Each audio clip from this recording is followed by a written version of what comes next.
One. Well, good afternoon, good morning, good evening, depending on where you're in the world. My name is Scott Kelly. I am the founder and CEO of Black Dog Venture Partners and your host for your VC Fast Pitch today. Glad to have a lot of people here. We have a lot of new folks on the call. So if you could, as I mentioned before, just please keep your mics muted. And then also, please keep the chat free until prompted to do so. So let's do this. I'm going to share my screen and I'm going to go through our agenda today. So bear with me.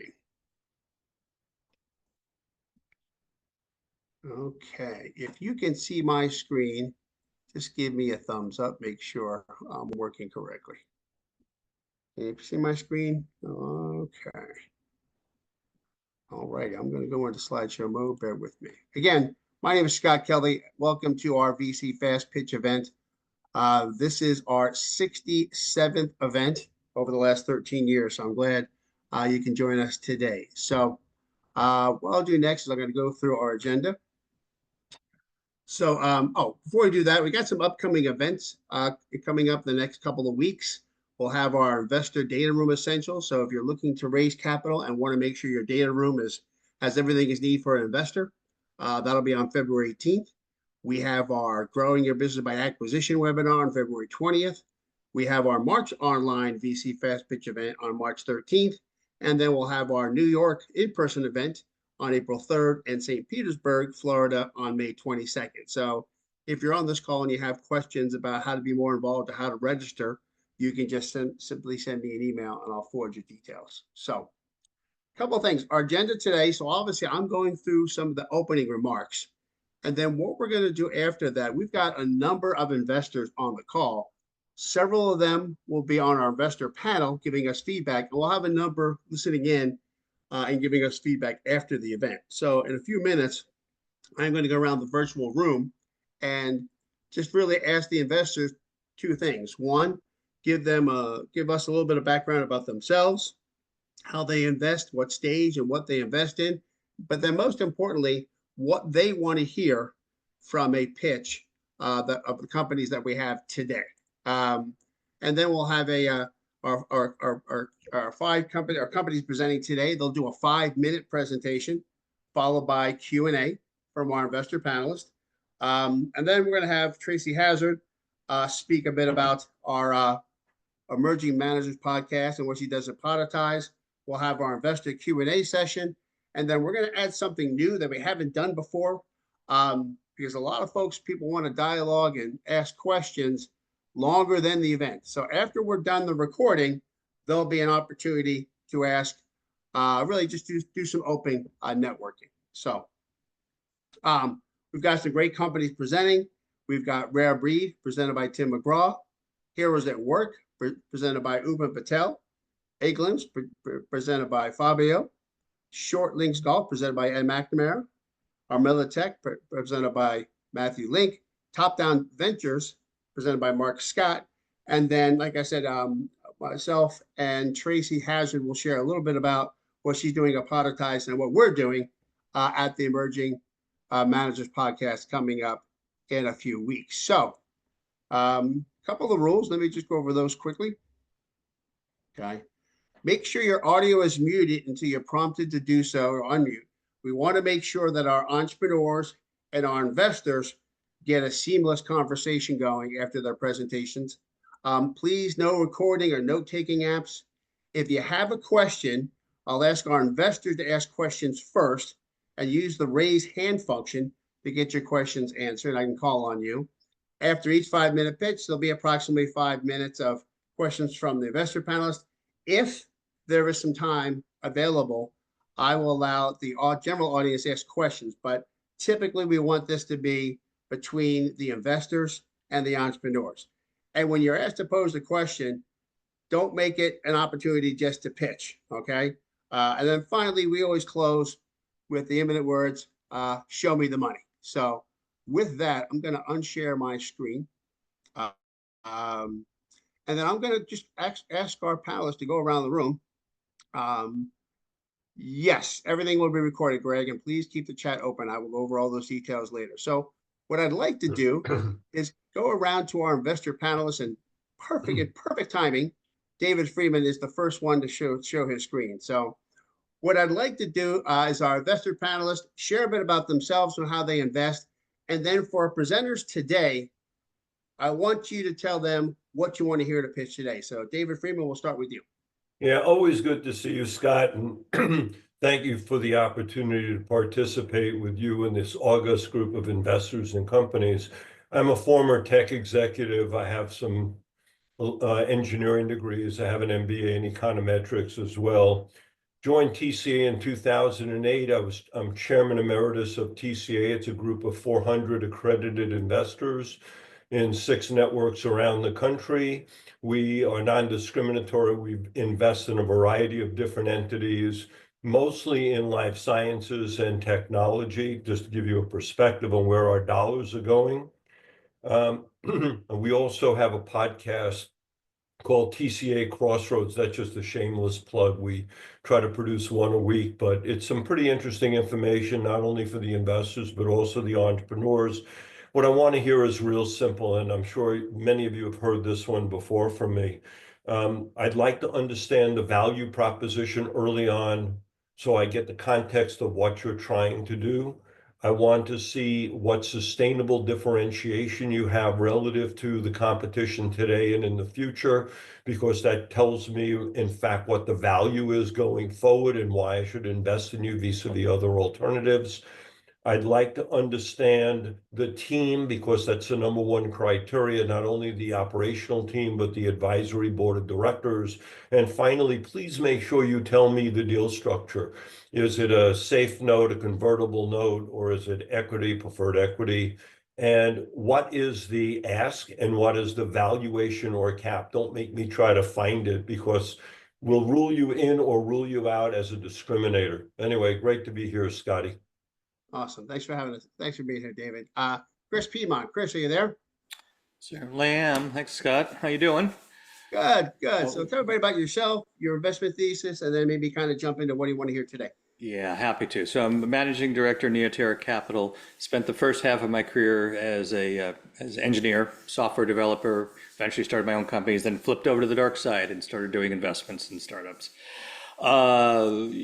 Just so you know, our typical check size varies between as little as $250,000 up to $1 million, depending on a number of factors.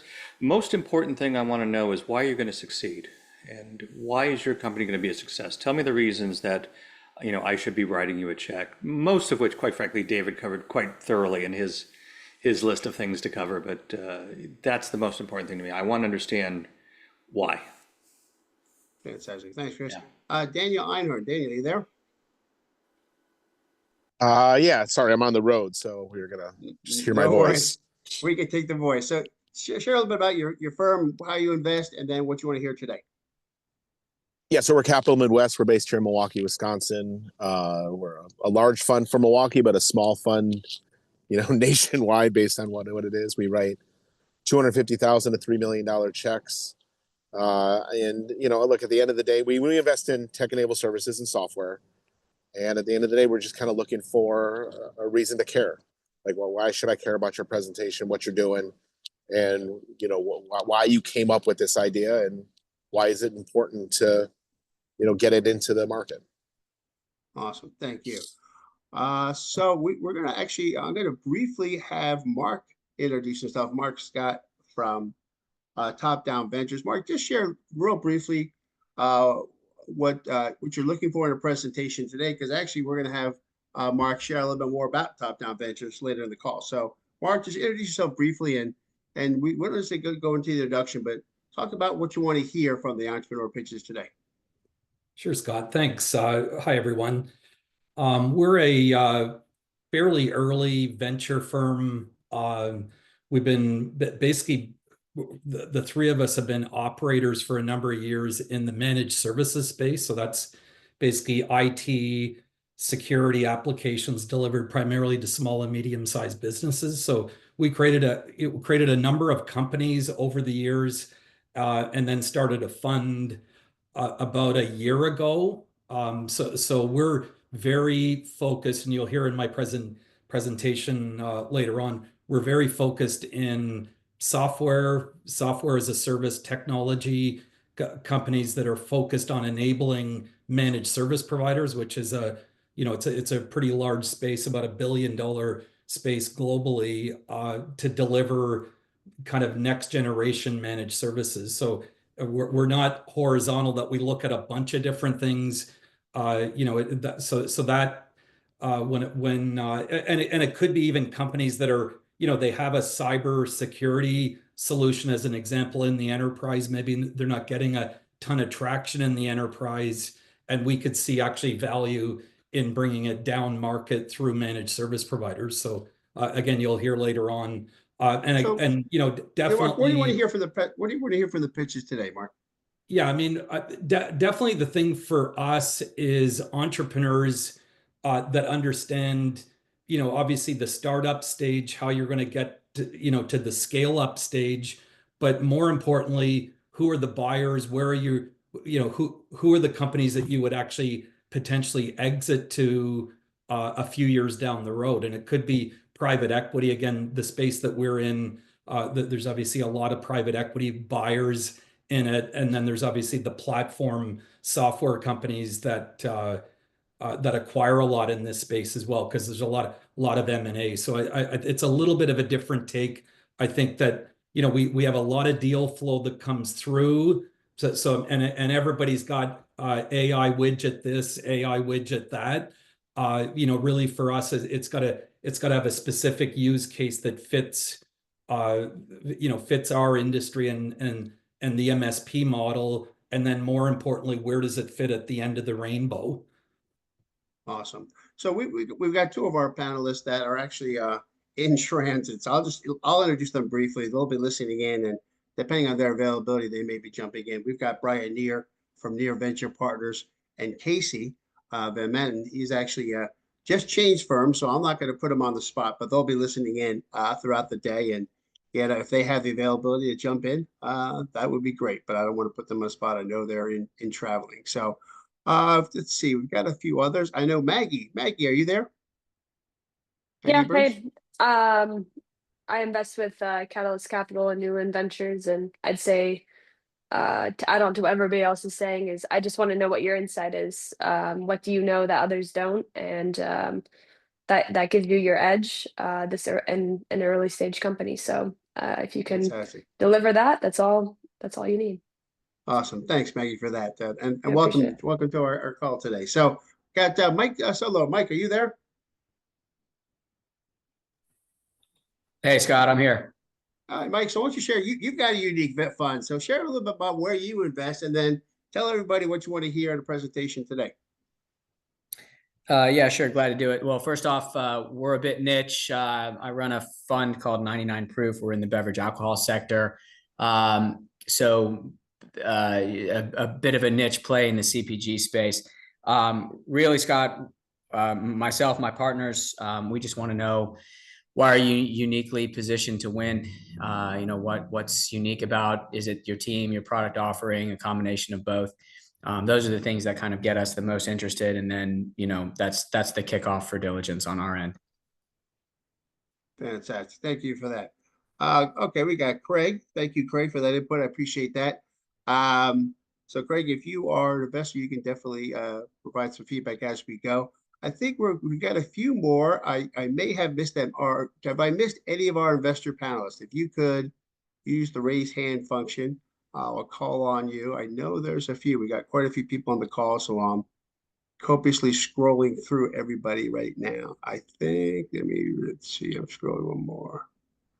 All right, well, we'll let them jump in as we go throughout the day. So let's do this. So basically, getting back to our agenda, now that you know some of the investors, you'll get to learn more about them as we go, because they'll be providing feedback and then participating in our Q&A later today. Now we're going to get to the fun part. And so basically, everybody, Philip, thank you, Phil. Phil, why don't you unmute yourself and share a bit about your firm? Thanks, Scott, and great to see you. Great to see everybody. I couldn't find that raise hand function, but I finally did.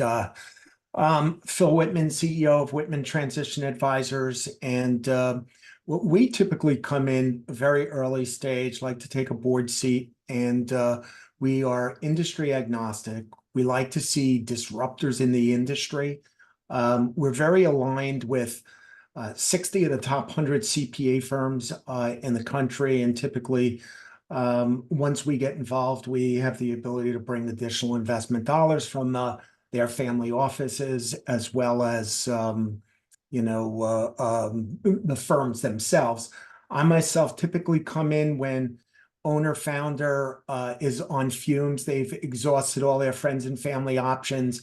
And you know what? We're going to close up this clinical dormitory that we have if we don't have money, and we'll just jump in and sort of save the day to help them continue with what's going on. So very happy to be here and looking forward to hearing all the presenters today. Thank you, So, Scott. Phil, anything in particular you want to hear that's going to make you want a second call? So we like disruptive, something that's disruptive, something first to market. I think David Friedman really covered it very well as to the different things that we want to hear.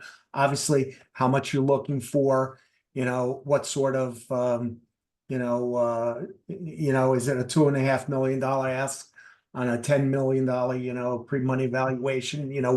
What is it exactly, the opportunity? Is it a safe note? Is it, a convertible debenture? Is it pure equity play? Really just looking for things that are disruptive. Fantastic. Thanks, Phil.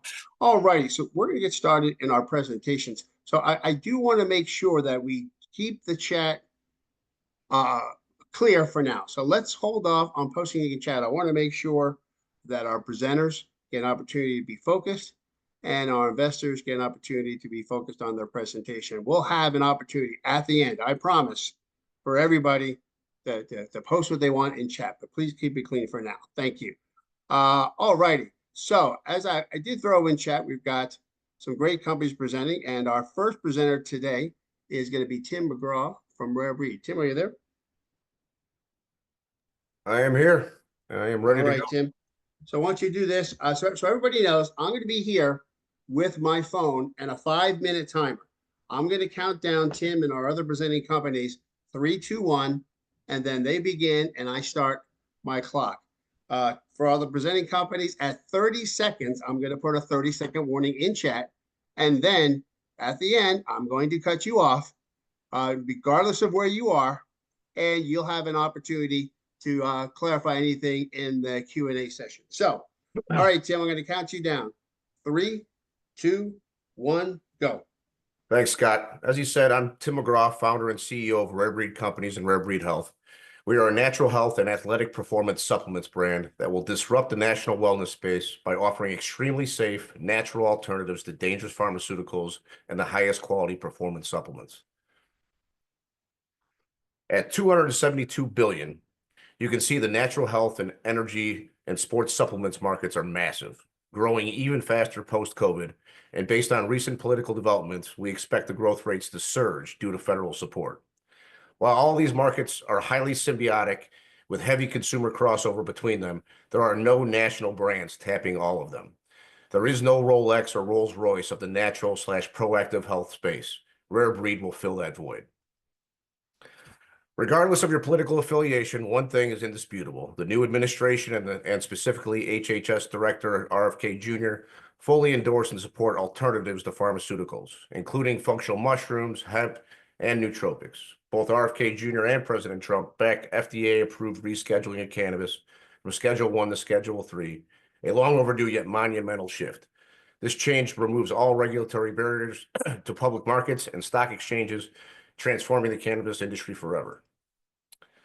This historic shift clears the path for Rare Breed to lead the proactive health and fitness movement by building the first nationally respected natural health and fitness brand, tapping into all the markets I identified. We achieve this by staying true to our core principles of quality, culture, and science, collaborating with athletes and influencers who share our values, and only producing super premium products that we use daily ourselves. Our initial product launch included Rare Calm, which is a Xanax replacement that won't make you lazy or sleepy and doesn't cause blackouts if you happen to have a drink or two. Rare Focus replaces Adderall, otherwise known as methamphetamine. Won't give you the jitters, but will help give clarity and far better concentration. Rare Sleep replaces melatonin and other tranquilizers, improves sleep quality, REM duration without morning grogginess or brain fog. While we're proud of all of our flagship products, we're equally excited about rolling out our LFG Sports Nutrition and Energy line, which are all hemp-free, thus making them completely unrestricted in big box grocery and pharmacies. We are set to launch 12 more hemp-free SKUs within the next 90 days post-closing Series A. Our marketing plan will hit all the most effective strategies, including endorsements, SEO optimization, pay-per-click advertising on Meta and Google, podcast sponsorships, our own podcast, partnerships with mega brands like GNC and the NFL Players Association, partnerships with elite level athletes like the world's strongest man, Brian Shaw, and UFC Hall of Famer, Frankie Edgar. Clearly, executing on our mission requires both talent and experience. So I'll introduce my team. First, myself. I've been an entrepreneur since 18, with the majority of my time spent in real estate development and finance. However, in 2012, I founded Revolution Cannabis and planted my flag by winning 2 of the 21 licenses to cultivate and manufacture in Illinois.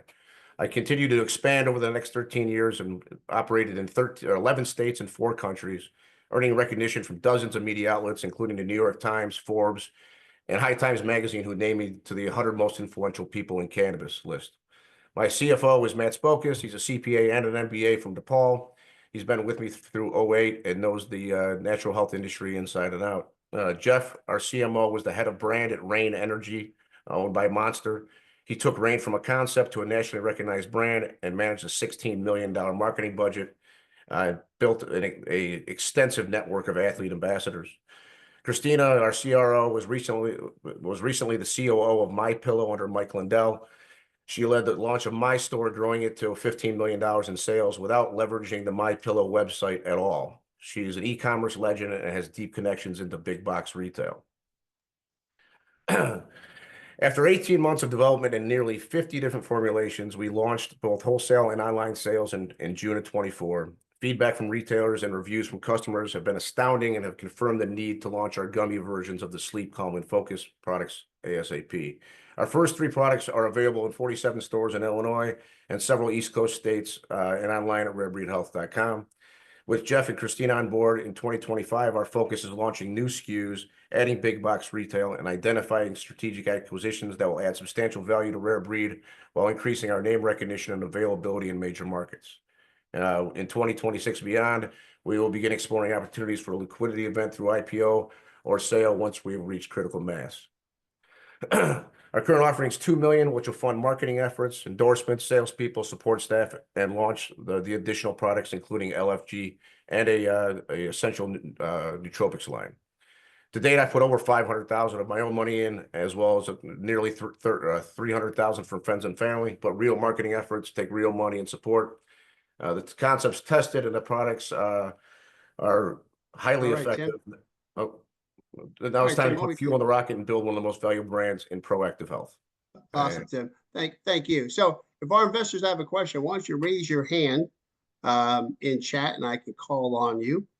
So Tim, obviously from a federal standpoint, there seems to be a change, change in philosophy or a possibility. What's happening at the state level? Well, at the state level, we operate under the Farm Bill, so we don't require state licensing to produce our products, as anything that includes hemp in them are less than 0.3% THC, so they're non-psychoactive, thus 50 state legal. At the federal level, as I mentioned, the approval to move from Schedule 1 to Schedule 3 has already been approved, just not implemented. We expect RFK and Trump to do that rather quickly here in 2025. Thus opening us up to all the capital markets and the ability to list if we choose. And again, if you're an investor panelist, please raise your hand. I can take your Phil, what's your question? Go ahead, Phil. Yeah, sure. Tim, very nice presentation. The question I have is, you talked about, the functional, the business end of your team. Can you talk a little bit as to the back office, the scientists, the medical doctors, the people that are doing the actual, testing and efficacy of the products? Absolutely. I mean, as you're well aware, because of the rescheduling, real research and double-blind studies on cannabis have been limited to the University of Mississippi and a few others, like Sioux Cicely down in Arizona. So most of the data we have is anecdotal that comes from, my 13 years in the industry, knowing what products that we formulated at Revolution and my other brands work the best. Based on customer feedback from the actual consumers, and the fact that all of the elements to all of our products are highly effective and safe. They're known to be safe already. Nootropics, functional mushrooms, and cannabis are some of or hemp, I should say, are some of the safest natural substances you can use as far as toxicity goes. But again, everything we use is right now anyway, is non-psychoactive. But the formulations that were done in-house by myself as the lead guinea pig, I don't like using that word, but we went through nearly 50 different formulations, or just over, using our in-house PhD chemists, food chemists. All right, thanks for that. Thank you. Bill, that could be questions? Awesome. You didn't really touch very much on what you did at Revolution. I think some of your 5 months What's that? is a lot of time, but yeah, anything I can give you more there. I mean, like I said, I founded the Revolution in 2012. I won 2 of the 21 licenses in Illinois. There's only 21. Built the 2 largest facilities in the state. It was combined 152,000 square feet. Nearly $20 million a facility per High Times, the 2 most advanced facilities on planet Earth. So I've always had that dedication to having the best products in market, and it worked at Revolution. I mean, we literally had 17.9% of the market share before I left, which is pretty astounding. But that was based on us having the best products in market and refusing to. One of the reasons we're called rare breed is I'm kind of a rare breed in that very few CEOs within the cannabis or natural health space actually use their own products. It's usually a money grab for most of these guys that came from they've MBAs and came from fancy schools, but they don't understand the products nor their customers. We take a lot of pride in being understanding the culture. Quality, culture, and science are our 3 tenets. And I feel like if you do all 3 of those things right, you're a rare breed. You separate yourself from the competition pretty easily, because most corporate brands don't get it. Sorry. So Daniel Clark, you had a question? Go ahead, Daniel. Yeah, so are you just doing hemp, or you said you had the licenses in Illinois? Is that for like a retail cannabis or just hemp manufacturing? Yeah, that's Revolution is not part of Rare Breed. Revolution is my prior company, but like I said, we don't require state licensing. Our intention is in Series B is to begin acquiring cannabis brands that are state licensed, state by state. We're currently negotiating deals in 7 different states: New Jersey, Ohio, Arizona, Nevada, California, and Illinois, actually. Where we're looking to roll up existing cannabis brands into the Rare Breed portfolio. Gotcha. I see that the market is super overcrowded since 2016 when California legalized, and Colorado. All the hemp growers growing cannabis in hemp fields, ruining the industry. They ruined California. Why are you raising capital? You would think that you probably wouldn't need it. Would it need capital to? What do you mean? No, because I used to run a similar company, and I financed all of my inventions with the company. So I'm curious why you need to raise Rare Breed isn't Revolution. It's a separate company. I've launched using a lot of my own money, but to put enough fuel in the rocket ship, I've reached the point where I can't just self-fund it forever. We need to put real money into marketing and launching new products. Makes sense, and I know it's hard to get loans and other stuff too. So. Well, I think that's going to open up quite a bit with the rescheduling, but until that happens, it's hard to really gauge it. But we're pretty excited about the prospects of the capital markets being opened up completely once that rescheduling finally happens. Great. Thanks, Tim. Thanks for that question. Good presentation, Tim. Thank you. You can unshare your screen. And Upen, are you there? Yes. All righty. You can share your screen. That would be great. I don't know. Unsure. It says you cannot share your screen. Yeah, I'm trying to unshare my. Yeah, as soon as Tim gets out, we'll be able to do that. Let's see. How do I stop There you sharing? go. I got you. Sorry. All right, Upen, you can share your screen. Okay.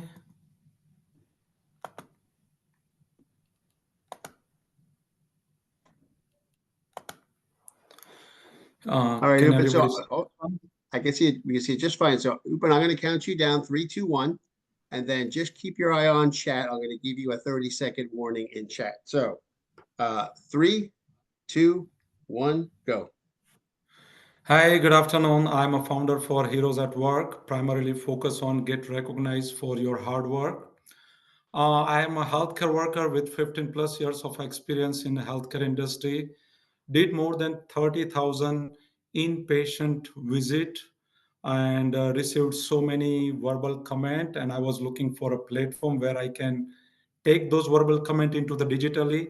And that's how we found this company. Our goal, the way Google is allowing the businesses to take the reviews under their name, our goal is to allowing the employees and the individual professional to take a reviews for their hard work. Primarily focusing recognition, reward, and retention. Think about the employee lifestyle and lack of recognition, get into the limited career advancement. Along with that, I'm primarily focusing on healthcare, which many employees are going through the depression, poor mental, physical health, work-life balance. So platform will help them to get better recognition and it will help to improve their work output. In healthcare, there is very high churn rate. If you are hiring 100 people, out of 100 employees, 33 are leaving the job within the 6 months by saying that they are not feeling like connected or not feeling like a part of organization. And the average cost for hiring is close to $30,000. And the second is that we are missing the digital platform. That's where we have decided to get into it. How employee and businesses are getting benefit from the services. Our platform employee gonna get recognition. They will able to showcase their talent, reviews, reward badges they are getting through the customer. They can share it with the friends, family, and their supervisor. Job satisfaction they're gonna receive with through, and they can manage the reviews and retire with the precious reviews they have received. For businesses, it will help them to increase the referral, more happy customer, boost the revenue, higher retention rate for employee where they are getting recognized, they get stay longer, and attract the new talent and create the healthy environment between the employee. Me and Himani, we both are a healthcare worker. We both started this company in 2021. We found Vishal Shah. He joined us in 2021, December, and he come with the 20 plus years of healthcare IT experience, and he's leading our IT team. Growth opportunity primarily focusing on healthcare market, which is 22 million healthcare worker, and eventually we can get into the secondary market, which is also really big. Revenue model, we have two revenue model, B2B and B2C. B2B, we're gonna ask for $9.99 onboarding fee and $3.99 per users per month, which gonna help them to collect the reviews, find the employee of the month, employee of the quarter, employee of the year. We're gonna create a unique profile for each employee with their strength and the scope of improvement for each employee. We also have the B2C model, which is going to be free, but once we have enough number, we're going to able to put into $249 per month or $24.99 per year. We have many multiple channels which we can put it in once we have the enough number of users, and which will create an equal opportunity to generate the fund. For go-to-market B2B, we're going to hire the advisor who has influenced the health market. We're going to hire the in-office 2% sales market team, which is going to get the people on board. And we're going to give our presence to the healthcare conference where we're going to educate the people and how the product works. For B2C, we're going to do the email campaigning along with the SEO and App Store optimization. And the cost will be there for $30,000 for the year, and we'll be able to get a good customer in that. Cap table, we are looking for, I have put 100K to develop the platform and getting into the patent. We got the patent. I'm looking for 750K seed round exchange for safe note at a valuation of 6 million. We're going to use those funds for the getting people on board, marketing, technology development, and advertising. This is our milestone. Started 2021, applied for the patent 2021 September, got the patent, raising the fund, and development is done. And that's where we are. Let me know if you have any question for me. Great, thanks, Upen. Investors, if you have a question, you can raise your hand in chat. Upen, so obviously you're trying to provide recognition for employees. Maybe you could expand a little bit more on how they get the recognition, what kind of recognition do you think they're going to get, and and how they're going to promote. These organizations are going to promote what you're doing. These recognitions. Got it. So with B2B, we as an employer, they can put, if they have 100 employees, they can put on board our services. Each employee will have their unique QR code. When somebody says something nice about their services, they can just scan the code, receive the comment. Along with the comment, they can receive the badges for different badges selected by the employer. They can get the suggestion through the comment. So if somebody is giving some suggestion for that particular employee, that directly goes to the admin and supervisor. But by receiving the comment for their hard work, they're gonna feel that they are getting appreciated.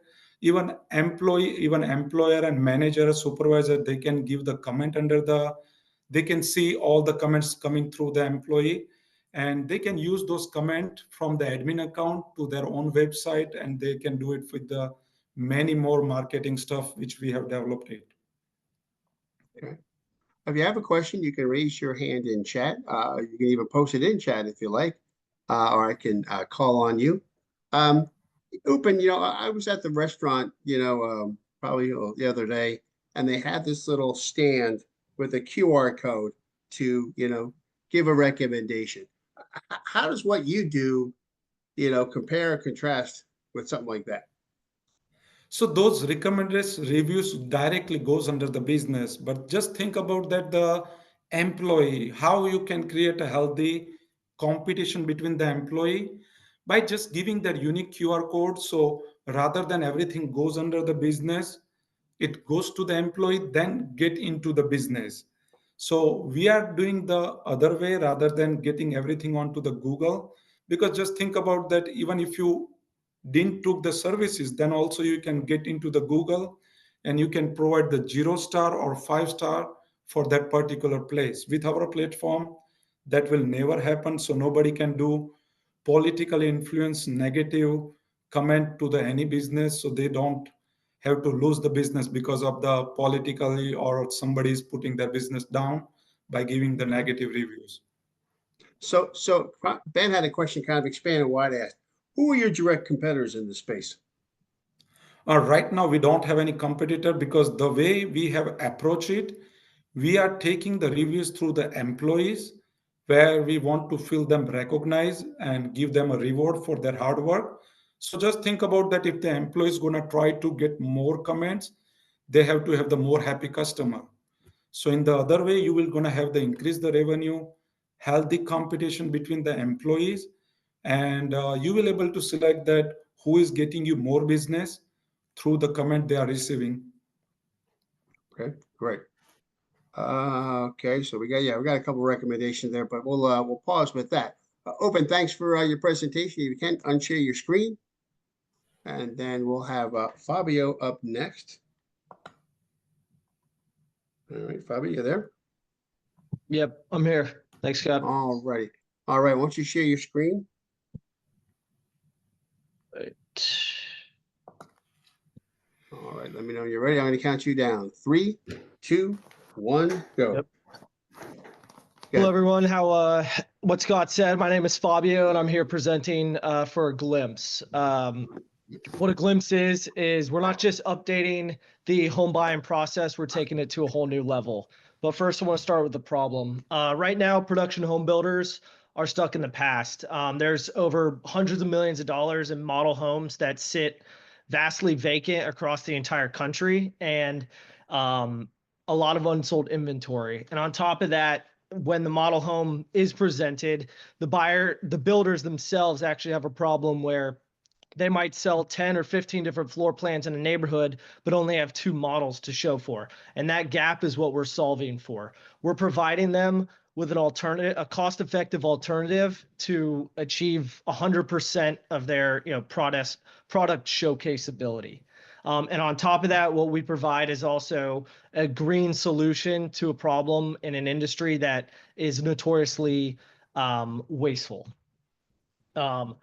So what is a glimpse? A glimpse is a cutting edge virtual reality platform where buyers don't just visualize a model, they get to step inside of it and live it before a single brick is laid. And what I mean by that is buyers will be able to scale, or will be able to walk through a one-on-one scale of what their home will be, with the flexibility of cycling through the builder's options when it comes to structural options and design options. They'd be able to mix and match, kitchen cabinets with flooring and a sliding glass door option, as well as bathroom upgrades, bedroom upgrades. Everything that the builder offers comes to life right in front of the eyes of the buyer. And what we provide, so our virtual models are faster, cheaper to build, and cheaper to maintain. And what we've seen is that our product allows buyers to gain more confidence in the buying process, which ultimately leads to them spending more money on option revenue. Our business model is pretty straightforward. We charge a one-time development fee based on square footage and customization features. That means how many design options and structural options they'll want. And then it's followed by a monthly lease of our equipment to the builder themselves, as well as ongoing support for any changes and upgrades that they might need.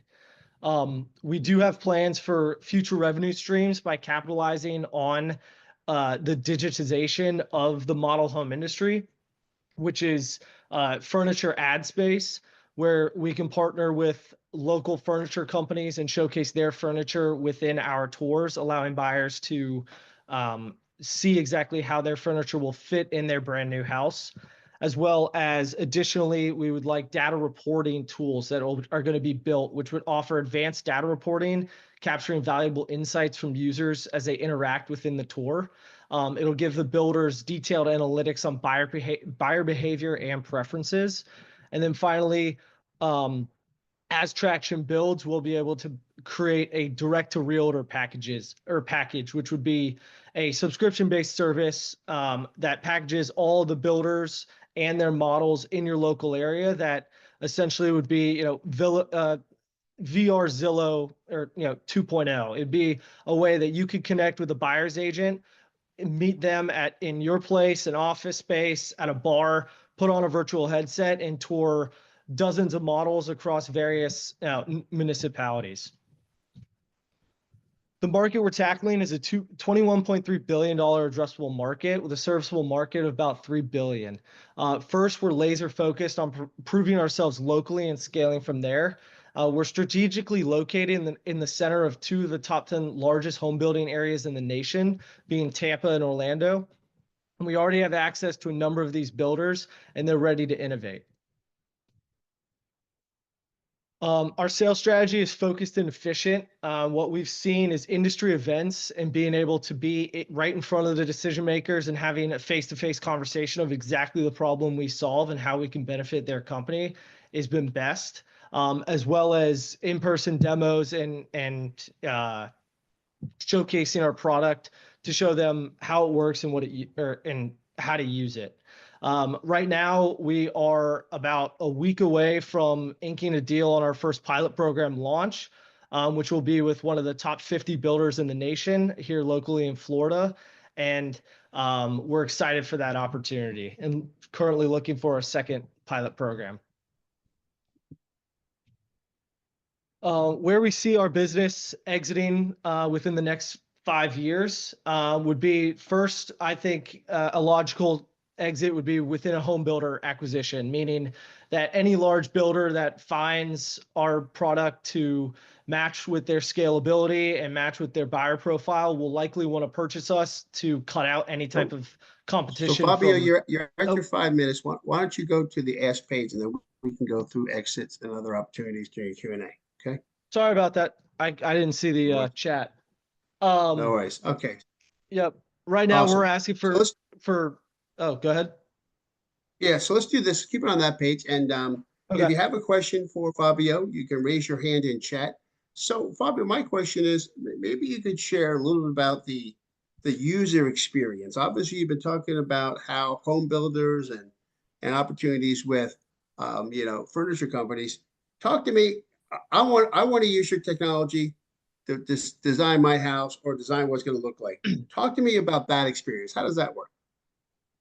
In my opinion, it's the best buying experience that exists today for purchasing a new home.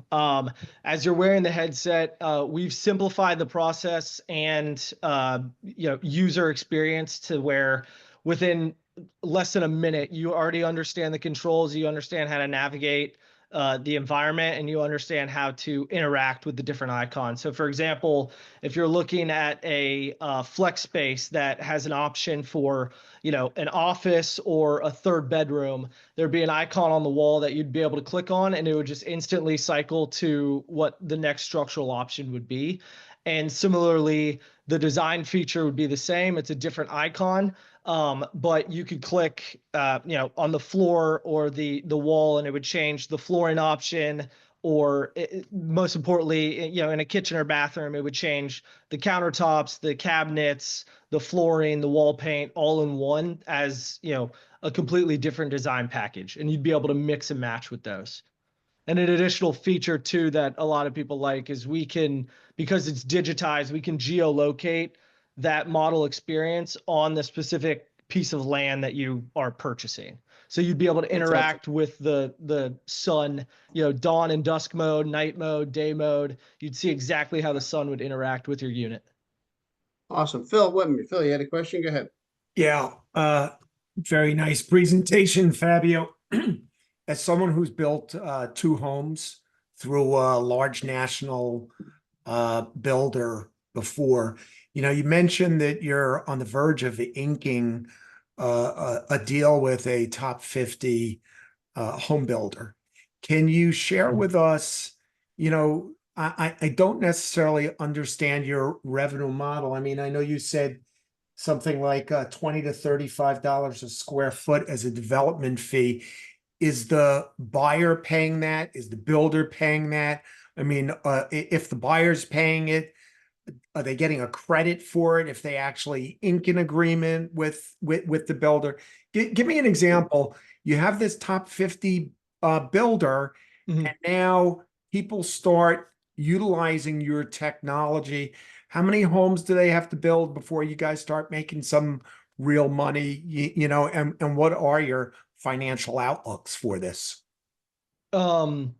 So right now, our pilot program is a $25,000 fee with a $300 monthly lease for the equipment. And it is charged to the builder, not the buyer. And the builder then basically uses this virtual model. In their circumstance, they're going to be using it in addition to the models that they already have at a project. So that example that I said where they sell 10 different floor plans and only have 2 models, they're using this as now their third model for $25,000 versus building, a $500,000 physical model. And the way it's set up, that this virtual experience would be set up in their sales center on site or in their office. And as the buyer, you would come in, experience it, and that's how you would use it. Sorry, what was your second question you asked on the revenue model? Yeah. So now if that customer uses this, they say, I want model 4, and it was one of those virtual models. The builders paid you $25,000, and I imagine that's an unlimited use license, or is that annual? I want to get a sense of, let's say you inked a deal with 3 of the top builders in the country. How much revenue is that going to bring your company? And is there, in addition to that $25,000 fee that they're paying you, now someone as a buyer of a home, are you earning some sort of commission, or are there additional revenues that you're going to generate based upon a successful sale through the use of your technology? Right now, no, there's not any type of revenue share or commission on if our use case, works for landing a buyer. But there are different abilities to grow within a certain builder, right? So many of these builders, the one I'm working with is a relatively small builder, but they have 80 different models that they could ultimately build in a virtual environment. And then on top of that, within our tour, there's a couple of the things I mentioned with the furniture space. That could be different ad revenue created from taking, local, or maybe not local, or national furniture companies and showcasing them in these homes and offering some sort of commission-based model on that. And then directly would be the data reporting would be something that we would charge extra for, be an upcharge to the builders, because then that information is extremely valuable to them. And that's also an additional way of increasing revenue. But right now there's it's still working on a perfect product market fit in terms of what the builders value and how they see this working out. But right now there's nothing that is, tied to the actual end sale of the unit. Thank you, Fabio. Yep, no problem. Ben had a good question in chat, and talk about the competitive landscape. Obviously, there's some players in the VR space, the headset space, and virtual tours. I've seen them in some way, shape, or form.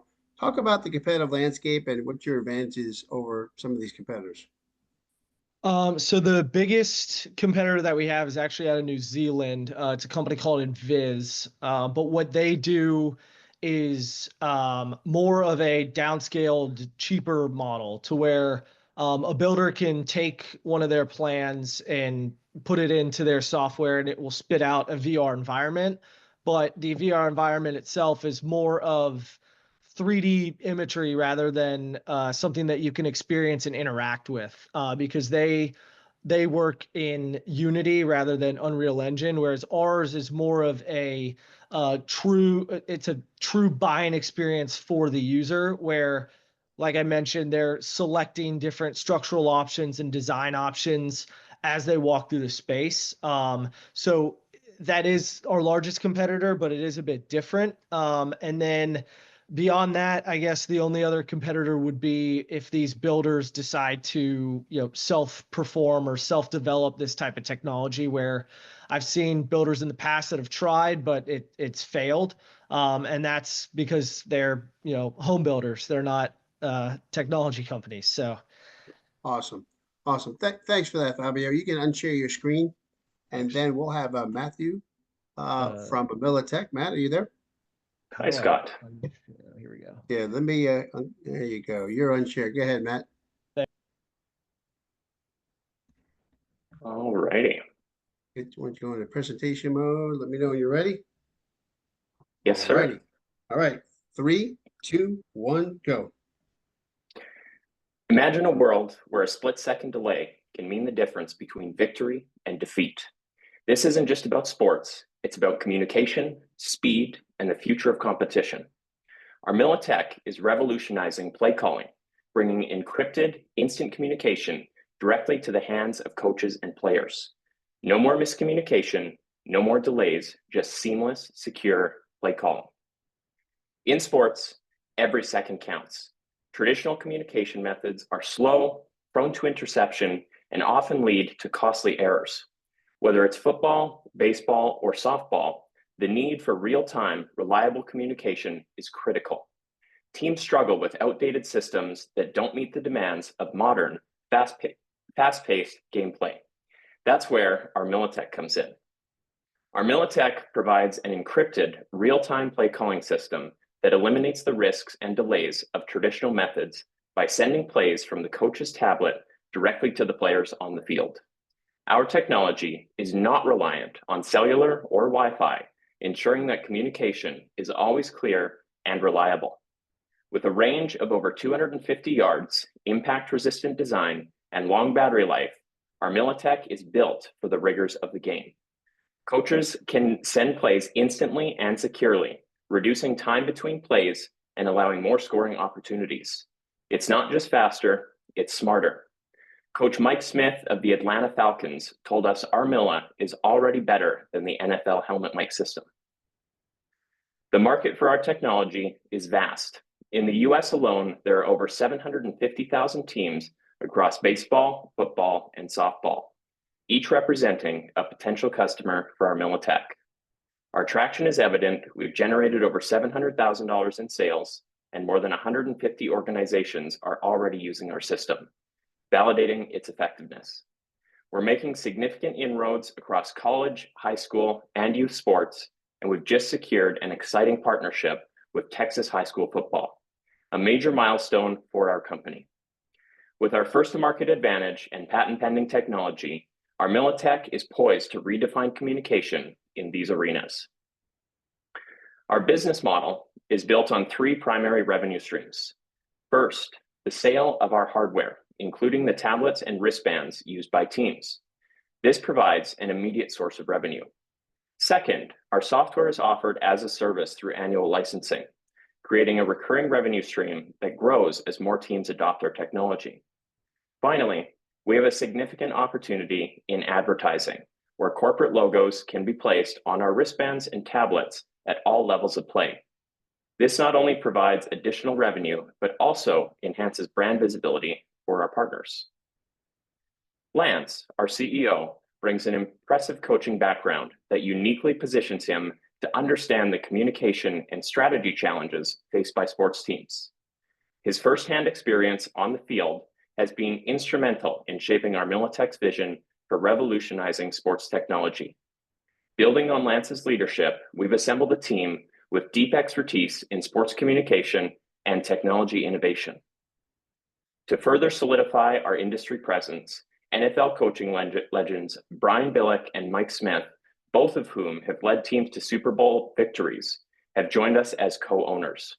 Their record of success and pioneering work in integrating technology into game strategy provides us with a tremendous competitive advantage. We are seeking investments between $50,000 and $2 million, and we are committed to focused growth. 100% of investment proceeds will be reinvested to accelerate pipeline execution and further advance our technology. With these funds, we plan to continue developing and refining our hardware and software, execute targeted marketing and sales efforts, and finance our inventory requirements to achieve our desired growth. This strategic reinvestment will ensure that Armilla Tech is well positioned to lead the market and achieve our long-term growth objectives. Thank you. All righty, great presentation, Matt. If you have a question for Matt and Armilla Tech, you can either raise your hand and I can call on you, or you can post your question in chat. Ben asked the question, valuation investment vehicle. So what's your, on this round, was it going to be a safe, convertible note, and what's your, post-money valuation? We're raising $2 million off of a $10 million valuation, so for 20% of the company. Okay, and do you have you put together whether it's going to be, safe note, convertible note, straight equity? So depending on the partner, that is completely open to negotiation. We are just interested in finding the best partner to move the company forward. Okay, thank you. Thanks for that question, Ben. So obviously there's been, a lot going on with NIL and, those kind of opportunities. Obviously you've got great technology, which gives the coaches, obviously somewhat of a strategic advantage. But then you touched on, the advertising on the wristband. There's got to be a massive opportunity there. Maybe kind of expand on how you're taking advantage of that. So if you can see me on the screen, if you can picture, on Super Bowl Sunday, your quarterback with Coca-Cola or any company on their wristband, just like that, I think you can imagine that would be worth quite a bit of money in the eyes of advertiser, because that's a pretty good shot to have your brand on. Speaking really high level in some of the early conversations that we've had with NFL executives, that advertising alone could be worth north of, $150 to $2 million per year. Okay. And, and I'm fortunate to know a bit about you guys already and some of your backgrounds. Obviously, the NFL is going to be an extremely hard nut to crack, but you're having some pretty good luck at the high school level. Are you at liberty to share what's happening at the high school level? Yeah, so this is a new revelation just in late January. So our partnership with Texas high school football, they haven't officially approved us just yet, but they're going to make that announcement later this year. And that opens us up to between 4,000 and 5,000 high school teams in Texas, and we are going to be the preferred technology for them to use.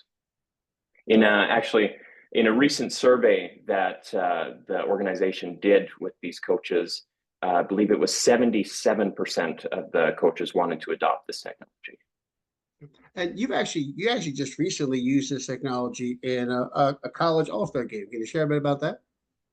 Yeah, so it was our second year, very exciting. We were down in Orlando, Florida, which is not too far from you, Scott, if I remember correctly. Very close, very close. And yeah, we were the technology used at the Hula Bowl All-Star game this year and last year. So we had players on the field with the wristbands on. The coaches were calling all their plays from the sidelines, and it went extremely well. Everybody was super happy.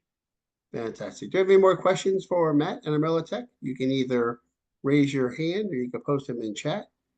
We'll give you a couple seconds to receive any more questions. And one important note with our technology is that it's good enough for, you know, college and professional levels of play, but it's affordable enough for high school and youth teams, which is a major advantage that we have. That brings you. Why don't you talk about the pricing model and you know from that standpoint? Yeah, so I mean, for a team to get started with a couple of wristbands and a tablet, which is what a lot of our teams start with, you know, especially in baseball and softball, they can get into that for just over $1,000. So it's very affordable. We've also, because we own the rights to the advertising on the wristbands, we've also been able to help teams adopt the technology by, you know, putting local businesses' logos on the technology. So a lot of time it's zero cost for the school or the organization to use. Fantastic. Awesome, Matt. Thanks for that. Appreciate it. Okay, we've got our last presenter today on the investment side is Mark Scott. You heard a little bit about him on the investor standpoint, but he's going to share a little bit more about their fund and what they're looking to accomplish overall. And then I won't spill the beans, but Tracy will be after Matt. We'll talk about Top Down is one of our first interviews on Emerging Masters podcast. But with that, Mark, you want to share your screen? You ready? Yeah, all set. Can you see that? I can see it just fine. I'll count you down. 3, 2, 1, go. Thank you. Good afternoon, everyone. Good morning for the folks on the West Coast. Yeah, as Scott said, we covered a little bit at the intro on Top Down. We're a fairly new venture fund, but obviously been doing venture capital, venture studio work for a number of years. And myself and my two partners have been in the industries called managed services. So basically IT services, application security, primarily to small and medium-sized businesses. It's a big space. It's you know, between software and services over $1 trillion. So again, the three of us, and I'll get into a little bit more description on us later on. We've been operators in the space for over 20 years. So I've started up a number of the software companies, the fairly well-known companies that are in the space. So basically the fund that we started is called Top Down Founders Fund. It's looking at you know, check size going out to emerging software vendors of 1 to 3 million on companies that are, you know, kind of they've crossed the chasm from MVP to you know somewhere in the neighborhood of around $1 million in revenue. And again, our background, you know, Chris and myself, I'm actually the founder of a software company called Enable that is on the New York Stock Exchange, does about 500 million in revenue, over 2 billion valuation right now. And Chris has started a couple of other software companies, IT Glue and ScalePad. Joel's been in the middle, kind of definitely involved in Chris's companies, and then also with myself and Chris in a company called Fully Managed that we sold a couple of years ago to TELUS up here in Canada. So in terms of what Top Down, what we actually invest in, and kind of what I guess the investment thesis, if you look at these first three the first three columns, that this is kind of the evolution of the industry, and definitely managed IT and security is where it started.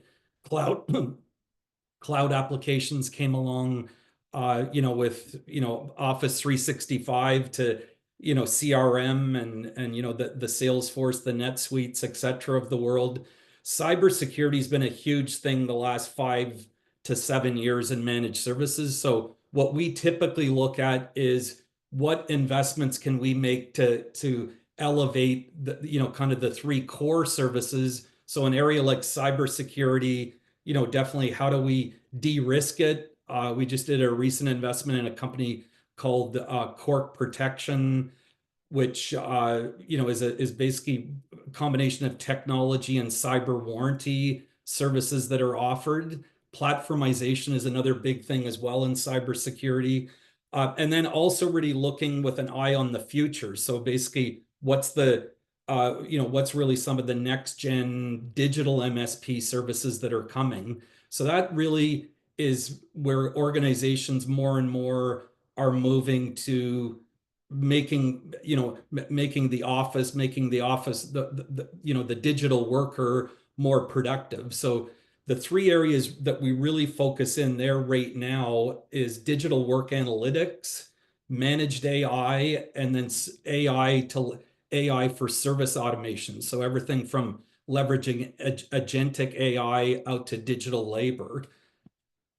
In terms of our track record, as I mentioned, we have run and started a number of software companies over the years, and then really since 2018, definitely ate our own dog food from a standpoint of investing and doing seed investments, building a couple of venture studio projects ourselves, and definitely, kind of move from that operator side of things to wearing, investor and operator hats.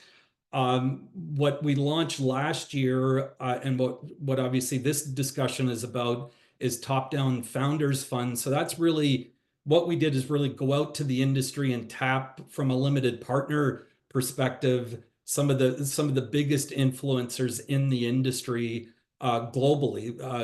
So again, we're about halfway through the raise on that.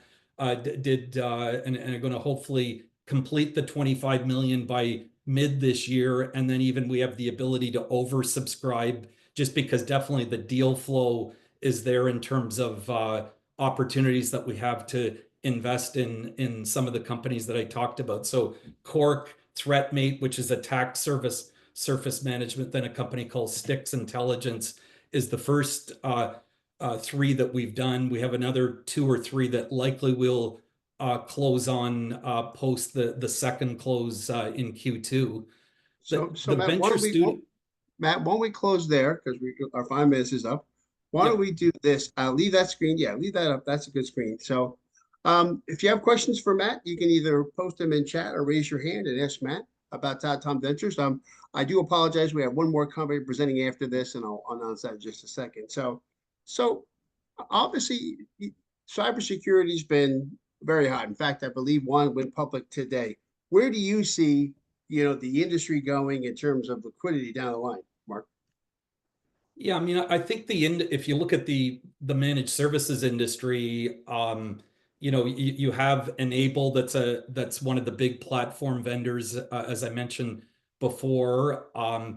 Kaseya is a big, it's about a $1.8 billion software company, and then ConnectWise is about $1 billion. That's the 3 platform companies that tend to acquire a lot of the software and technology companies in the space. And then beyond that, there's about 13 billion in dry powder from a standpoint of private equity firms, looking to invest in both good software companies and even organizations that are looking at doing roll-ups as well. So there's a number of them. If you really look at the space, we kind of there's a lot of M&A that goes on in the space, and really what we're about is investing in software companies that kind of move the needle from the traditional that you see on the left-hand side to moving into kind of this digital age, and then really looking at how do you build the outlier, you know, the category leader in, could be a region. It obviously could be a market niche that the organizations would be looking at. So definitely So lots of liquidity available. And you know, what's interesting about our business is the deal flow as well that I mentioned at the outset. I mean, there's a lot of companies looking at building technologies in the space. Cybersecurity is definitely, I would say, one of the biggest ones. And there's a lot of companies at the end of the rainbow looking at acquiring companies that kind of get through that process. Right. So, Will, you had a question. Go ahead, Will. Just quick question. So is your investment thesis open to any type of startup, is any vertical that is sitting in that MSP, as a software service? Yeah. So what do you mean by that? So I have a travel tech company right now. We're B2C, but we're moving towards, pivoting to, offer our solution to platforms as a MSP, for So third. Will, I don't really want to get into the mechanics of your company right now. So why don't we do this? Sure. Why don't you answer the question briefly, Mark, and then we can connect offline. Yeah, I mean, I think I guess the short answer is yes, we would definitely look at vertical use cases for, because managed services is obviously a broad horizontal, Yeah. it's a business model, right? An industry category, so looking at what an industry category that fits definitely would be something interesting for sure. All right, thank Awesome. you. Mark, thanks for that presentation. Like I said, we'll be sending out video and information to all the presenting companies post-event. So there'll be plenty of opportunities to do that. And I do want to apologize. I did miss one of our companies out of order. It must be because I'm an extremely bad golfer and it was just subliminal, but more than anything else. So Ed McNamara, are you there? I'm here. All righty. Why don't you do this? You've seen everyone else present, so you should have a pretty good idea what's going to take place. So why don't you share your screen?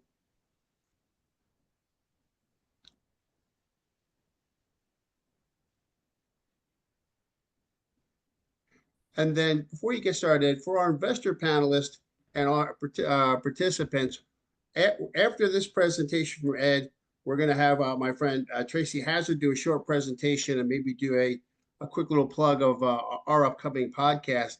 And then at the end, what I find is the thing that people like the most is we're going to get some feedback from our investor panelists. So investors are going to talk about what they liked in the presentation, maybe a company they liked. And then we'll open up for open Q&A to all our investor panels. I'll moderate that. And then once we're done the recording, I'll turn off the recording, and then we can kind of have more of a freewheeling, networking component. But with that, I'm going to give it to Ed. Ed, you ready? I am ready. All righty. 3, 2, 1, go. Greetings to everyone. I'm Ed McNamara and co-founder of Innovative Golf Solutions. We're a technology development company with a focus in the public golf industry with regards to player experience and even more specifically, the player performance during golf course hole play, both for the on-course golf industry and the off-course golf industry. So the items that we have identified that are missing, that are the excitements of a player experience, are found with, when you look at any of the devices that people will buy, and there's a large market, over $1 billion markets of the devices that you can take with you and place and show your club head speed and so on, these devices and apps. But what they all do is that they show you what your ball did and what your equipment did. They do not show you what you did. And that's one of the difference that we have with our visual player performance app, is showing the player themselves when they hit. the value it comes in would be like what Scott said. He thinks he's not a really good golfer. Well, how about if you actually, when you hit when you played your round, you could see what you did. It's like, oh man, my weight's moving backwards, or my arm isn't as straight as it is. So there's a visual aspect that's going on that's missing and available. And then the second part is we have a physical finishing fairway play, physical courses, which we were scheduled to deploy in Las Vegas in 2020. Like weeks, we were gathering to finalize all of the investor and property owner process for the entertainment district. So we understand all about the use of the finishing fairway play. One of the things that came up is in January when the Tiger Woods and Rory McIlroy TGL started, the whole world's got a flavor of, hey, after the long shot stuff play, we can go and actually physically finish out play on a hole that's right here accessible to us. That is missing from the environment. And why is this something that's to be needing to be solved? Is that since since fall of 2023, the whole golf industry was being recognized as needing to have some way for players to convert pathway golf, to be able to take their hours that they spend at the platforms, Top Golf, Drive Shack, and so on, and all the hours at the driving range, including youth development programs. Where can we go? What's a venue to be able to help us learn how to really play golf, to really go out and physically hit balls and learn etiquette and learn golf know-how when, hey, take my putter with me on this chip shot because my next shot's the putting. So and then what is happening right now is that in the golf industry, both on course and off course, the youth and the young adults have just created this unprecedented sustained growth, and they're driving the change. These demographics love visual entertainment, and they have expectations as they seek for these paths to come to these. So here is what we have and are providing to the marketplace. Here is an interactive performance video app where there's video-rich interaction of yourself, and as we collect this on each player for every shot of their play, we then are able to have a player look at themselves, review their shot. They could look at their local playing partners' shots, and they can actually see what their global playing partner is. Yes, there's a global foursome capability of playing a short links golf course at another state, another country. We have the experience and know-how of how to send all those ones and zeros and data back and forth between people in real time. And as shown here, and then the app as a subscription platform on the on course has a camera with the app itself recording, collecting, and it then feeds as does. Ed, why don't you do this? Why don't you go to the Ask page, and then we can fill in the gaps through the Q&A.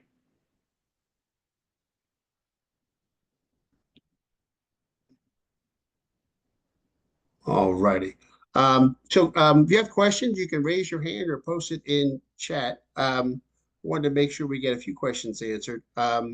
So Ed, tell me about your revenue model. Is it a subscription base? Is it advertising? Is your customer the player, the course? Tell us a little bit about your revenue model. Yeah, So the revenue model is a subscription platform and for the app itself. And there's the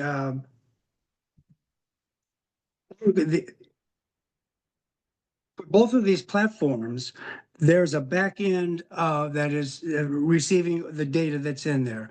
And we then are able to use that to show back and forth for previous play, like kind, down the road, they want to look at something.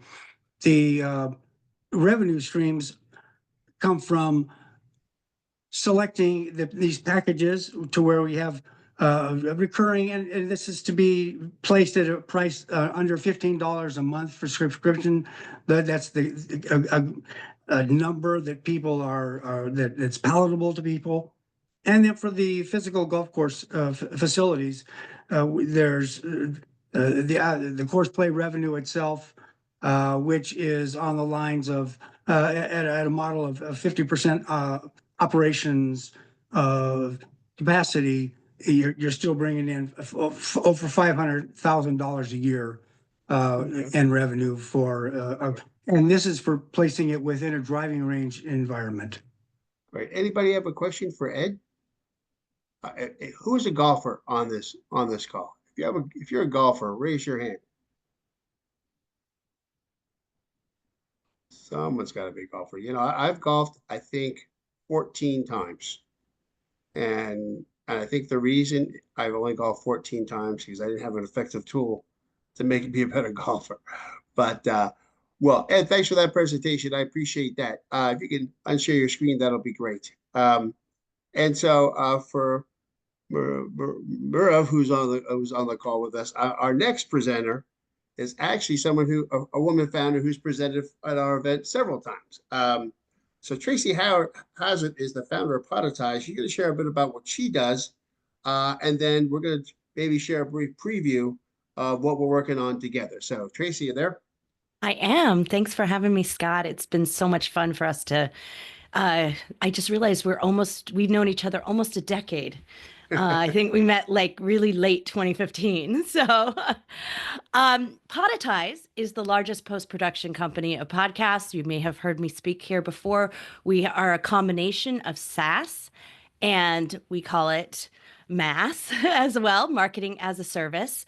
And we have been producing podcasts for 7 years now. We've done over 65,000. I'm sorry, that's not the number. 50,000 is my usual pitch. 65,000 episodes we've produced for our clients, which represents a really interesting thing.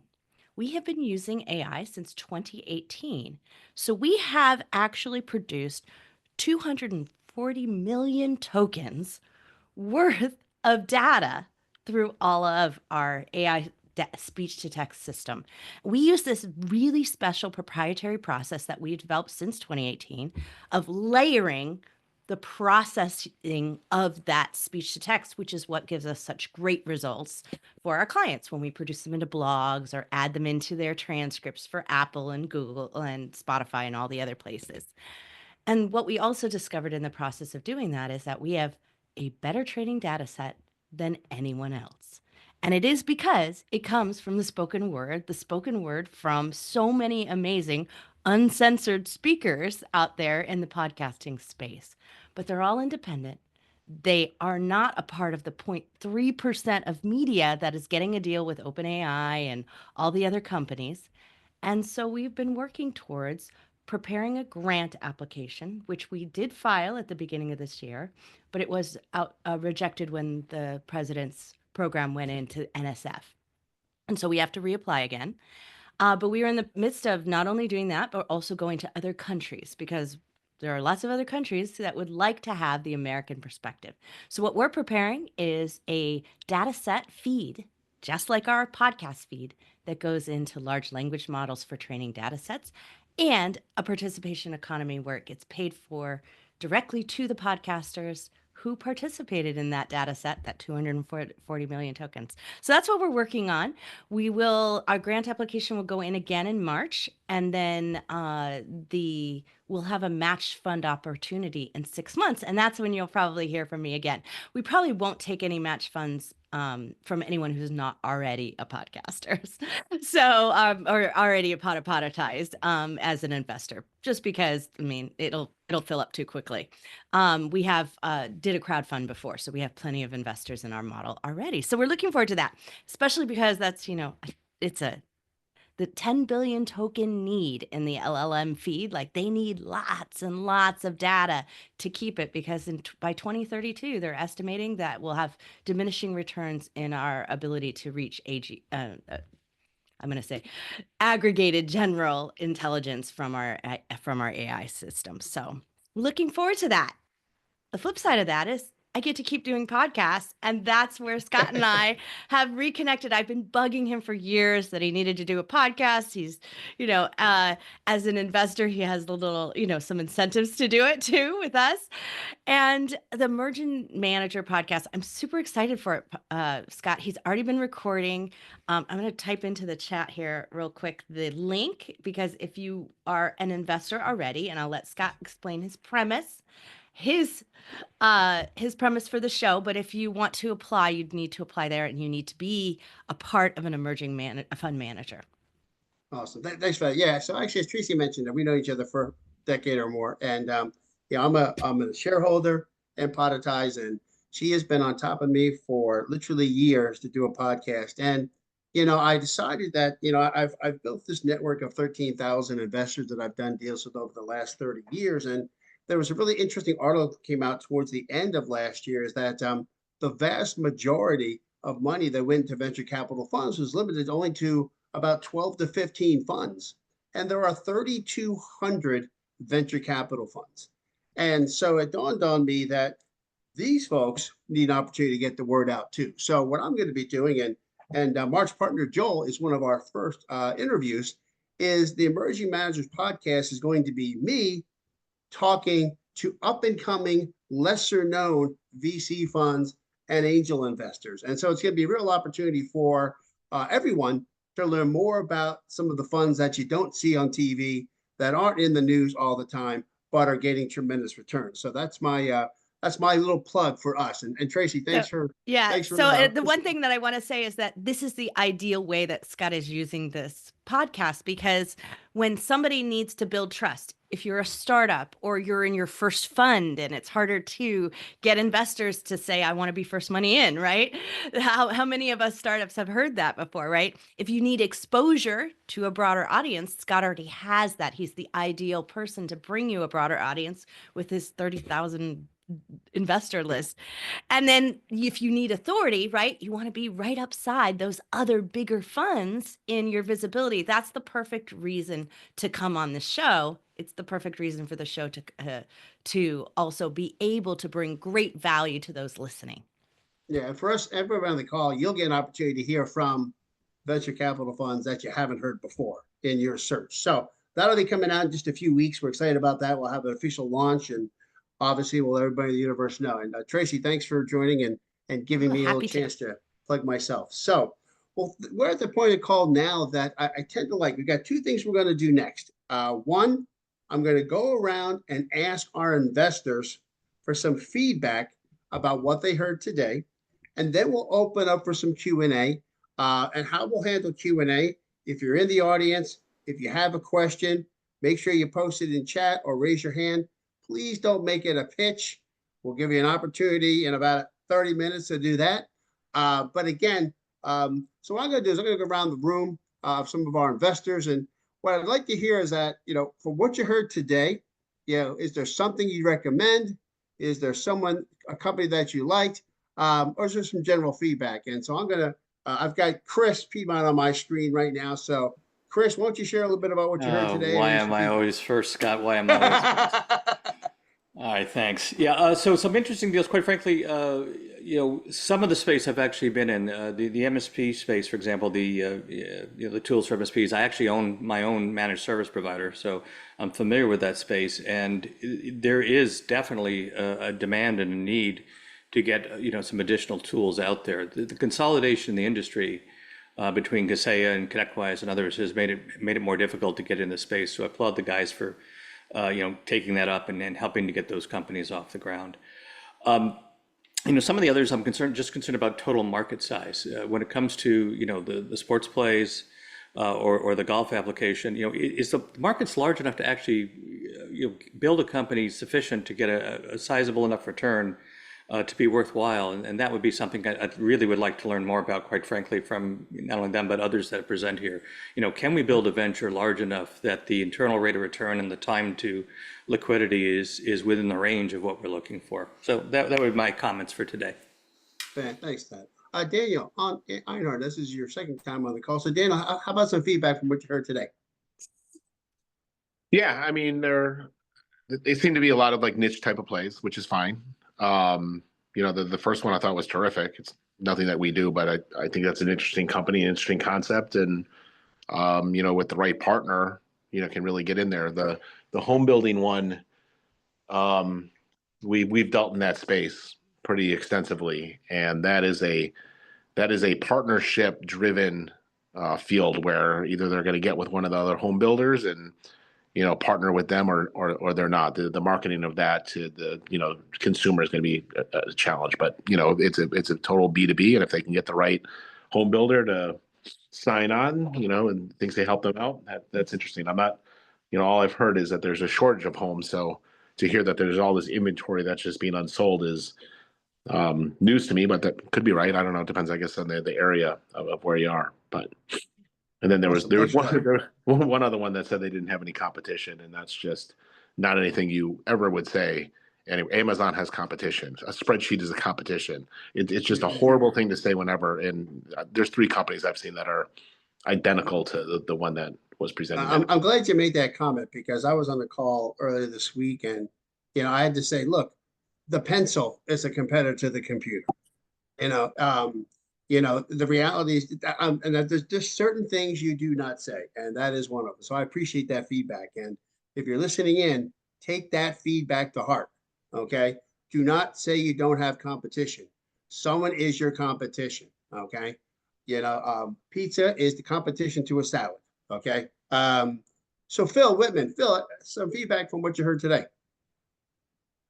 Yeah, awesome. So I'm going to take it top down. I liked what I heard from Tim McGraw.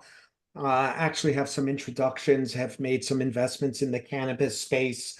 At first, when I was sitting and I was listening to Heroes at Work, I was like, really, what is this going to do? But, perhaps in certain sectors like healthcare and like professional services, there might be an HR case for something like this. More of a novelty. I mean, I don't know in terms of, what the potential revenue growth for that company. I liked Aglimpse. I think it needs to be further developed a little bit more. I also believe, depending where you're looking at taking this, early stage, giving away 15% of your company for $300,000. If you're really gonna balloon this thing, I think you might be giving up a little bit too much.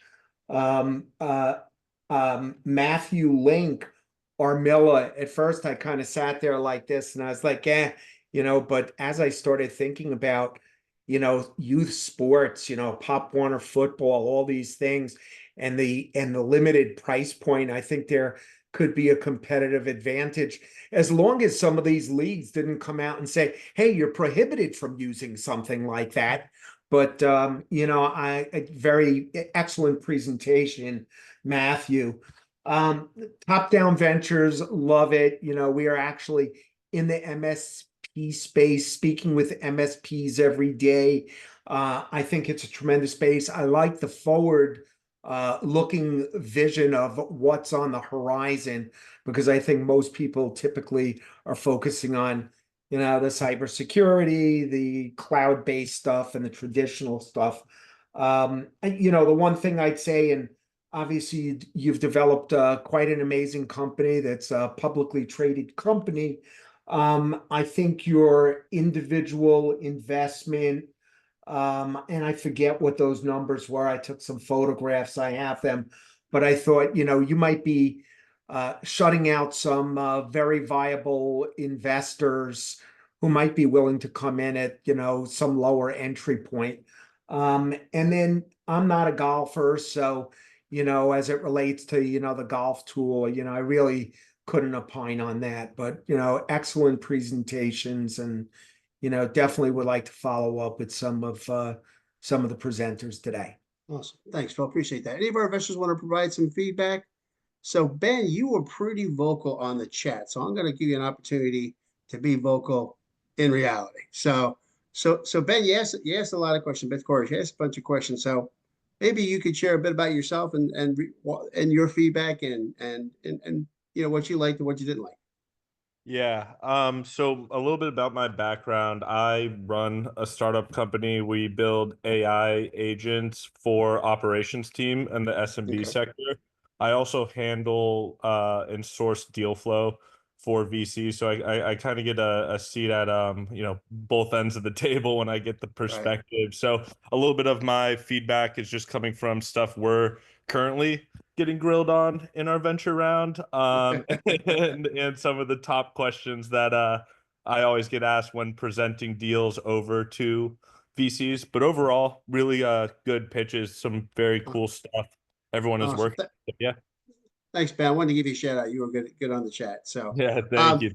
So let's do this. If you have a question for our investor panelists, now's your opportunity. So you can either raise your hand and I'll call on you, or you can post your question in chat. So I'm going to ask a general question to get it started. So obviously, everything is AI. So let me ask the panelists, and you can arbitrarily just unmute yourself and answer this. What besides AI is a good place to invest, or what are you looking at now? Anybody want to take a stab at that question? Go ahead, Scott Rappaport. Go ahead. No, I'm sorry. I wanted to raise my hand to get in the queue for a question. Okay. All right. So I'll get to you in 1 second. So, all right. Natural health. Okay. There's people that are plugging. All right. Well, let's do this, Scott. Your hand's up. Why don't you jump in your question? Yeah. So I have a general question for the investors. One of the presentations, which was really well put together, was asked, what kind of vehicle do you want for your investment? And I liked that he said that, he was looking to negotiate that with the investors without giving an explicit answer. And I'm wondering if that is typically an acceptable answer in the investor space. That's a really good question. So, Chris, you see a lot of deals. Chris, yeah, so I figured that one was coming my way. Yeah. Do you want the term presented to you, or do you want it as part of the negotiation process? Yeah, I mean, I'm perfectly fine with someone presenting terms, but it doesn't necessarily mean I'm going to accept them. If we're, the first ones being talked to potentially as a lead investor, we're always going to negotiate it. And quite frankly, I've had some ventures come to us and someone said this earlier, that their valuation was too low. That is a problem for an investor as well, quite frankly. If you do something either too high or too low, you're going to be in trouble at some point down the road. So from my perspective, if it can be discussed and negotiated, we're better off. Now, on the other hand, obviously, if you've already taken money under those terms and gotten other people to write checks, there's really no room for that. So at that point, we have to look at the deal as it stands and decide whether or not it's something we want to play in. In terms of deal structure, Chris, convertible note, safe note, straight equity, what is your preference, and in general, what's the flavor of the month right now? Yeah, so you got to remember, we're very early. We're formation, inception stage. So typically, unless we're doing, well over $1 million, it's typically a safe note. And we hold off on setting valuation until later. Now, that's not to say that we wouldn't do preferred equity, particularly if someone was, for whatever reason, having to raise, $2 million, $3 million to get things started as a first round of major capital into a company. But we were doing less and less of the convertibles, mostly because of the unpredictability of what's going to happen in the markets. And we saw that last year, and God knows what's going to happen this year. So we've been tending toward either preferred equity in later stage or safe notes as the initial funding. Great. Hey, David Friedman, just logged on, so I'm going to put you back on the spot. So the question was asked in terms of the type of offering, safe note versus convertible or others. Obviously, David, you have seen literally a bazillion deals, and you see a bazillion deals a month. So for the angel side, where you guys come into the market, what are you looking for in terms of the deal structure? Yeah, I heard Chris's comments. I totally understand and kind of agree with him in general. The earlier stages, especially if they're getting input from people in the valley, and they like to come down from the valley and say, well, Horowitz said we're worth 50 million, but I'm going to give you a discount to 20, garbage like that. But fundamentally, right, you hear the same thing, Chris. But fundamentally, what we see and what we have, again, we see a lot of preferred. We'd rather see preferred. We'd rather see convertible notes because they have better ways to get out to trigger, the conversion. Because in a sense, I'll tell you why in a second, but we see a lot more safe notes. We in TCA across the board do not take anything below a post-money safe. We won't do that. Okay, because we don't know what we're getting. It's just a general IOU and, trust us, we're good for you kind of thing. Doesn't make sense. Even post-money safes are not normally looked well upon by the investing community. The reason for looking at, even with safe notes or convertibles, we try to add additional terms to the safe note so we can have trigger points so we can make the conversion. And the reason is, the 6% that we get or the 8% is kind of de minimis to us. Great, it goes into some more shares, big deal. However, what does make a lot of sense is the 1202 conversion. We want to be able to have a qualified small business so we can avoid federal tax on anything that is given to us through a qualified small business beyond 5 years and 1 day. That to me is the real key issue in terms of trying to avoid any kind of a convertible note or a safe note. I believe, however, and I'm not a lawyer, I'm not an SEC person, but if you have a safe note without an interest rate, then to me, it's a presumption that you really bought into equity with a price not established per se. And if I were doing it on my taxes, I'm now in anonymous mode, so the IRS can't figure out who I am. My name is Chris on the screen, just to let you know. But I would take the shot at saying that because there's no interest rate, no discount rate, fundamentally, it's basically an equity of the future. I'm taking my 1202 timeframe from this point on. I think it's a valid point. Yeah, why I got to the call, I'm sure we all come across this all the time. Is companies setting up as an LLC, and maybe you could shed some light on the pros and cons and the viability of getting funding from a firm like yours as an LLC versus a C Corp. Yeah, we kind of like 99%. We won't do LLCs. We want the C Corp, and again, for a 1202, you need to be a C Corp.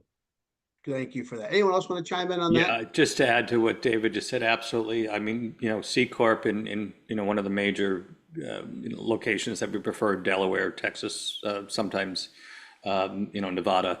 But LLCs or other structures are completely off the table for us. Have you ever seen, Chris, Vanuatu as a C Corp? Because that's easy to get a C Corp in Vanuatu. The little island in the I know where it is. I'm absolutely dead serious because it's a 1 day to get a C Corp and it's a legitimate C Corp. Wow. Well, yeah, I've seen that in some other places as well, but I just don't want the pushback I'll get from someone saying, why is this not a US, C Corp? Quite frankly, I'm doing a deal right now in the UK and I'm having a hell of a time trying to get US money. Yeah, because we can't, the problem is, as you probably know, it's the K1s. So I have to make estimates on half of the K1s that I don't get. I just put a number down that I know is going to be greater than what I would get out of the K1. Right. And, the IRS is really nice. It writes me a note every year and saying, you owe money or we owe you money. I say, thank you. And I write back to them. Right. Well, I'm glad I wanted to bring that up because obviously I put in chat, we got a few events we're hosting. Our next event is Deal Room Essentials, and basically everything that an investor is going to want to see after your pitch deck and your presentation. And then, so also, we're going to talk about, LLCs as a structure versus C Corp. Got a couple general questions in chat. In terms of the type of industries, any of our panelists invest in blockchain powered technology? Anyone? Obviously, things might be changing in the industry. So anyone investing in that space? Yeah, we invest in them. I mean, they have Okay. to make a good argument instead of just throwing up a word saying we're blockchain. Blockchain Right. doesn't mean shit. Excuse me. That doesn't mean anything. I'm a New Yorker. You got to excuse my colorful Not a language. problem. Not a problem. It doesn't mean anything unless you can show me the benefit of a smart contract for blockchain, because there are other ways to do the integration among different disparate groups of vendors and partners. Okay. So, All right. but we Evelyn, don't have a problem. We don't do work in cannabis, for example. Straight cannabis, we don't, and we don't do anything illegal, immoral. We don't do porn, we don't do, at this point, we don't do pictures. We don't invest in pictures, and we don't invest in real estate as TCA, just to let you know. Fair enough. Thank you. So Evelyn, your question about how many different deal structures. I'm going to offer everybody, this actually came from TCA. They put together a really good term sheet glossary that I've been sending out to folks on a frequent basis. And I'm going to make that available. Anybody on the call, just reach out to me. I'm happy to get that to you. And it'll share some light on some of those deal structures too. So David did mention investing in Canadian companies. Anyone else invest domestic outside of the 48 or 50 states? We will invest, one of the groups will invest, we have Meta Angels, I think, invest in Israeli companies because Okay. a lot of the technology and medical technology is coming out of there. They, again, it's an issue of K1s, not an issue of whether or not it makes sense. Gotcha. Any of our other investors have any feedback they want to share that I missed? All righty. Well, fantastic. Well, what I'm going to do now is I'm going to end our recording in just a minute, and then I'll keep it open for a little bit in case anybody wants to, post in chat or share about themselves. But let's wait till the recording is over. So what I want to do, first of all, is congratulate and thank all our presenting companies. I want to thank our investor panelists for their feedback. I want to thank all the attendees. A lot of them are new. And we'll be sending out a recording and information, all the presenting companies, probably by tomorrow morning. And I'll close with saying that if there's something you didn't like, tell me. And if there's something you loved, tell everybody else. With that, I thank you all for being here. And I hope to see you online on March 13th, or in New York in April, or St. Petersburg, Florida in May. With that, I wish you all the very best. Thank you. Scott.